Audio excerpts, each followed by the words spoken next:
We're now in a position to record some sound in Logic. So I've got a drum kit loaded up on the EXS24, currently set to rock kit. I can change the type of drum kit that I'm using in my media window. I'm going to leave it set to rock kit for now. So when I press some keys, I'll hear some corresponding drum sounds.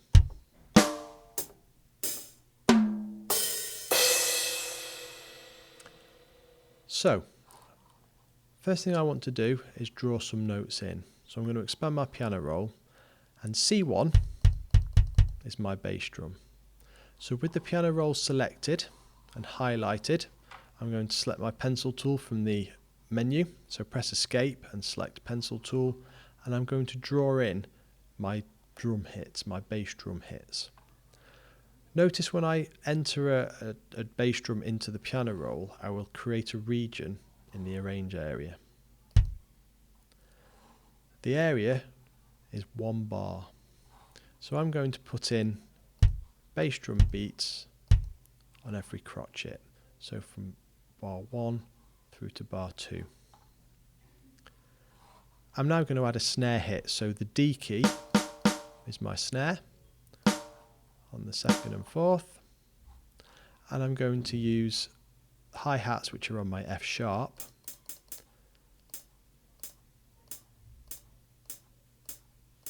With an open hi-hat which is my B flat at the end.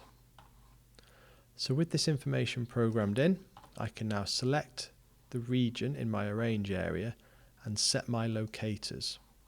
This will set Logic playing from the beginning of bar 1 up to the beginning of bar 2, and it will automatically put it into cycle mode. So when I press space to play, it will loop this section.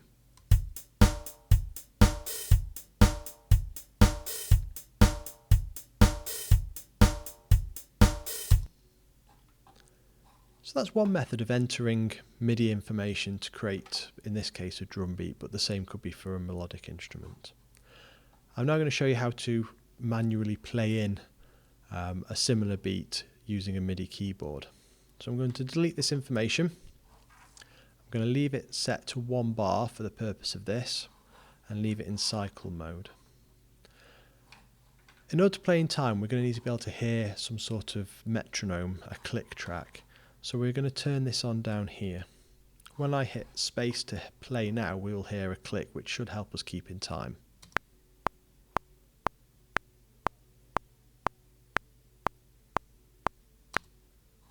We can adjust the speed of the project here. Currently it's set to 120 beats per minute. We can increase that or decrease it by clicking and dragging. I'm going to leave mine set to 120 and hit enter to return to the start of bar 1. So I'm going to perform each individual drum one after the other. I'm going to start with my bass drum. I'll then add my snares in, and then I'll add my hi-hats in, continually adding the sounds as we go through loop mode. So I'm going to press record, and we can see the track now looping in record mode. So when I'm ready, I'm going to put my bass drums in.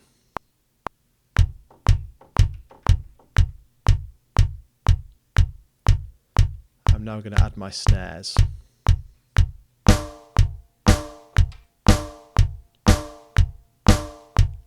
And finally my hi-hats.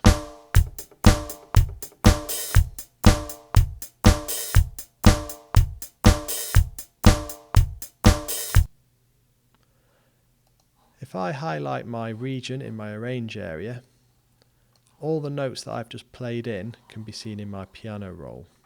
So I'm going to select my pointer tool in my piano roll. So bringing this area into focus, pressing Escape and selecting my pointer tool.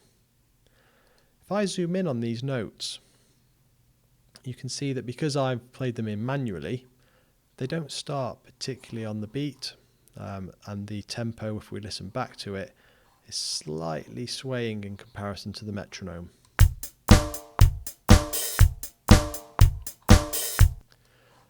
So we want to quantize these. Quantize is a process of snapping the information to the grid, in this case within Logic. So I'm going to draw a box around all my drums. And this is my quantize value selection. If I click on here, we have a drop down menu and we can choose a variety of different divisions that we can snap our notes to. So if we look at this, I have this should be on the bar, this should be on the crotchet, half bar on the crotchet, and all these should be on the quavers.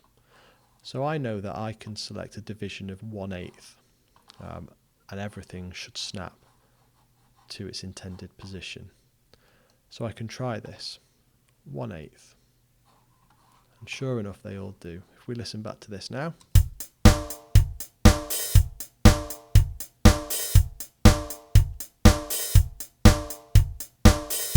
If I was to make a mistake, I can select off and it will return it back to its original position.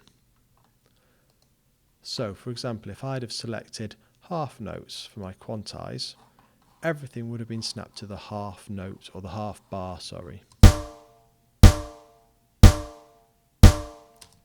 So I'm going to reset that and set it back to 1/8, which was the correct quantize value.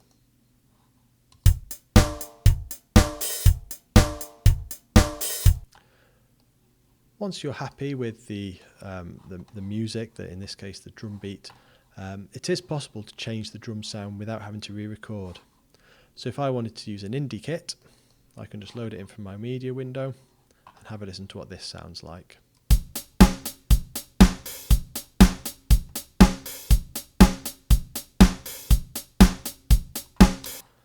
Alternatively, I can just as easily select an electronic kit, so we might use something like the Roland 808.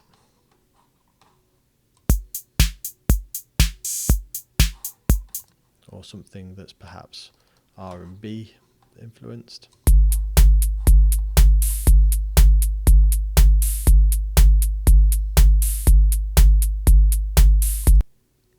In terms of which drum kit we use, it is completely limitless now. We could, if we really wanted to, by coming back on ourselves, select a standard instrument. Sometimes you can get quite interesting results. Sometimes it can just sound like a big mess.